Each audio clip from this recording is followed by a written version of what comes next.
La route du Champagne, en fait, c'est évidemment une tradition sur la côte des Bars, mais pour le petit village de Verpillière-sur-Ourse, c'était la première fois que le concept imaginé par les vignerons au bois faisait un détour par la minuscule commune.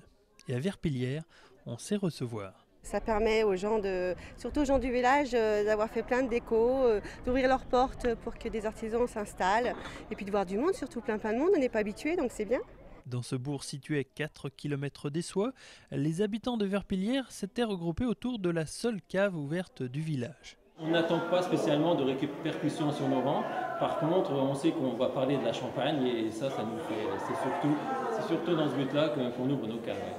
Et pour cette première édition, tous les habitants avaient tenu à faire un effort en s'investissant dans l'organisation, mais aussi en tenant des stands autour de la cave. Madeleine Opillard, par exemple, a profité de cette route du Champagne pour exposer ses toiles. La vigne, c'est la vie de Verpillière, hein. Donc on participe, hein, c'est ma façon à moi de participer. Du reste, je me suis installée à Verpillière et ma grange que je transforme en atelier et en salle d'exposition, je l'ai appelée le Vieux Pressoir. Verpillière, vous avez dit Verpillière ?